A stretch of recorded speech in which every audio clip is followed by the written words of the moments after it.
Yo, what's up everybody? And I decided for my very first video on this new channel to cover something that I don't know and I don't have a lot of experience with. And that is a brand new game that I've been playing that I've talked about on my other channel, King of Fighters All-Star. But this advice that I'm gonna try to give you is applicable to pretty much every game that I approach, every new game that I approach, whether it is on mobile or whether it is on PC or PS4 or Switch or whatever, but mostly for mobile games and mostly for free-to-play games, sort of freemium games, because making mistakes in those games, wasting your time, wasting possibly real money, or wasting the premium in-game currency is way more punishing in those games. If you spend hours sort of goofing around in Breath of the Wild, Legend of Zelda, or Pokemon or whatever, it's just the time, but it's not like it's going to influence your gameplay long into the future. Yeah, sure, you could start off with Rattata and Pidgey and level those up to level 70 or whatever and try to take on the, Giovanni, and maybe it's going to be rough for you. You're going to get stomped and earthquaked and shit, but you could still win, and again, it doesn't cost you anything. But spending time and pulling the wrong characters and making all those mistakes in mobile games, you have that inherent social aspect where you can see in real time other people's accounts, and you can see, oh well, they didn't do that. They went ahead and got the best characters. Damn, now they're flying through the content, and I can't clear the content. That feels bad, and it sort of sucks. But honestly, I have no experience with King of Fighters. I have no idea how to tell how characters are good or bad, or which characters are stronger than others. Now, for most games that come out, they come out worldwide at the same time, so no one has the advantage of knowing. So you either test it yourself or you wait and you sort of just save up as many resources as you can. You play the game as much as you can in a very conservative way, which is sometimes what I do for new games.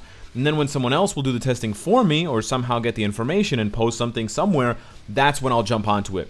So what I did for King of Fighters is I went in search of, and I was lucky to find people who knew about the game well enough to know that for King of Fighters specifically, so again, this is specific to this game, but I was lucky enough and I just sort of tried to find the information. The Japanese version has been out for a while. I think it's been out for almost a year. It's the exact same game, so they're just ahead of us in terms of the North American release or the English release. This game, they're ahead by whatever, 5, 6, 7 updates. So they have characters that we don't have yet, and they already have rankings for pretty much every character because they've had a chance, they've had months of testing and PvP and PvE to see which characters are good or not.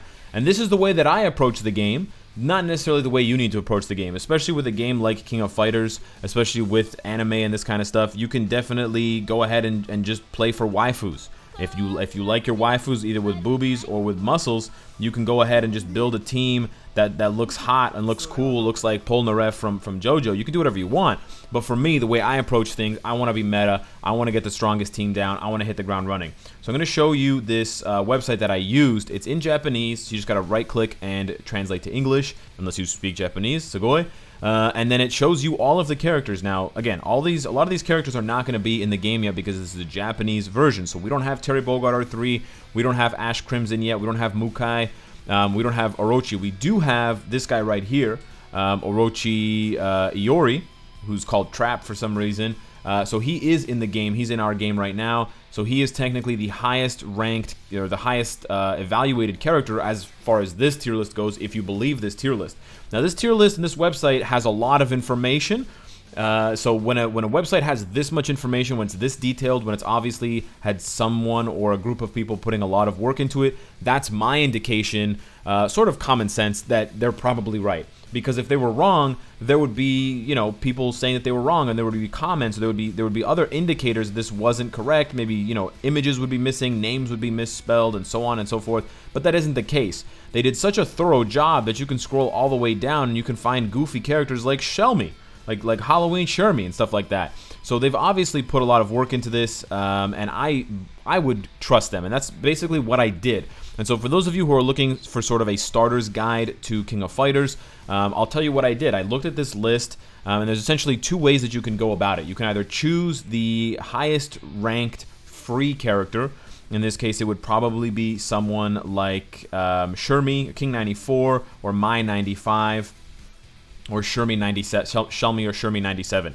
You would choose one of these characters as your free character from the first banner pull, and then once you get that character, you would start saving up your rubies, and you would either start pulling for the Gonits, the Gonitz banner when you unlock him, or you could start pulling for the Omega Luger because we just got that one and he's also pretty high. Or what most people have been doing is pulling for the Iori and Leona Orochi banner. You can also pull for the Halloween banner if you really like the waifus, but it is going away in a couple of days. That is basically the first way of playing my style, which is like grab the free meta characters that you can, use them, and then try to get the more expensive, more rarer meta characters using some strategy and a lot of saving. The other option to play the game is to just play the game however you want it. The third option is to basically re-roll your entire account. And what that basically it requires you to do is spend a lot more time, actually, and test your luck.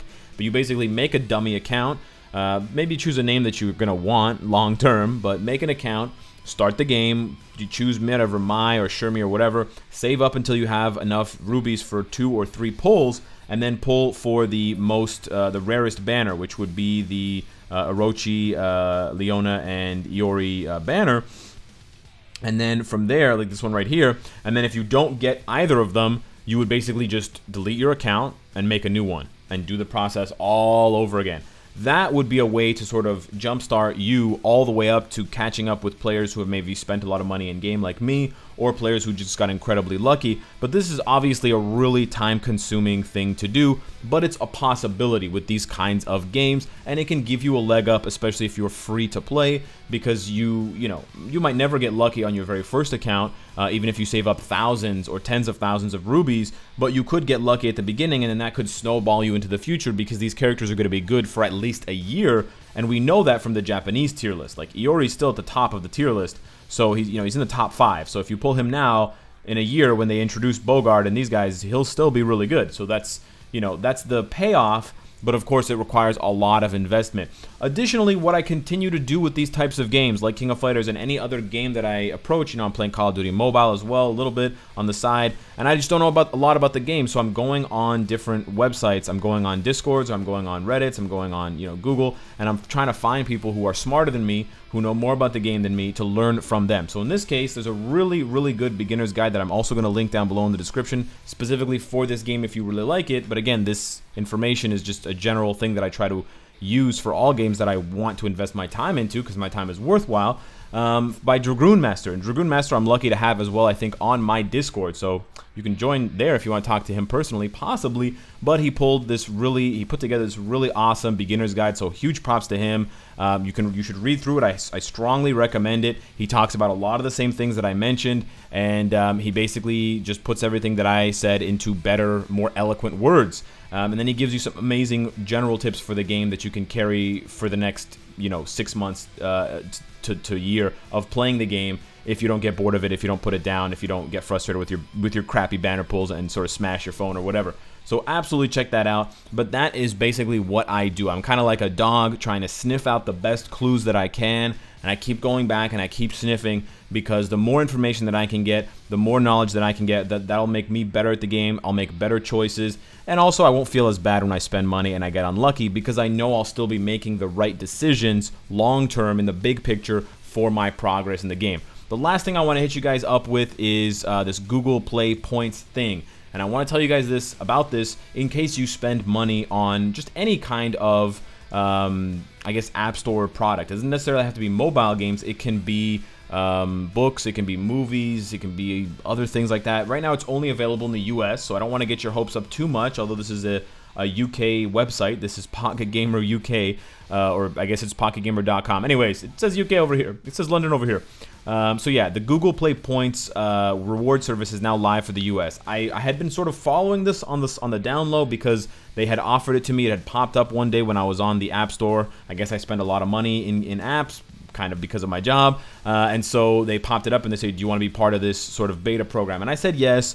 I didn't really track my score, my points or whatever. I don't even know if I was collecting points. It doesn't really matter for me specifically, because I can write off my purchases as tax deductibles later on for me. But for you guys who are just you know, spending money and not actually getting anything extra out of it besides what you get in game if you're in the US. And if you're out of the US, you can still track this and see when it comes to your country, because it's in Japan and Korea as well. They're offering rewards essentially. Now the rewards are very vague, and I'm not sure if the rewards are actually going to amount to very much in the long term. So again, I don't want to get your hopes up too much. But it's possibly extra rewards for the money you'd be spending anyway. So I wanted to point that out to you. I don't want to explain everything, because if you're not interested in it, you're not interested in it. And if you are interested in it, you should go and read it yourself, because there's a lot more details to it than I can really explain, because even I'm still wrapping my head around it. But at the very minimum, I can understand that there is a membership level based on how much you spend, kind of like a VIP system, and at minimum you'll earn 1 play point for every $1 you spend. It's unclear what you use those play points for, although you can assume it may be to buy, let's say, a paid game, like a premium paid game for free, or it may be used to buy certain in-app currency for other games. So if you use, you know, maybe if you play multiple games and you spend in one game, you might be able to use those Google Play points to buy things in a different game. It's unclear if every game or only certain games are going to allow you to use Google Play points instead of actual real money with a credit card or a gift card. But yeah, I just wanted to bring this to your attention, because I know these kinds of gacha games are insanely expensive and some people go berserk.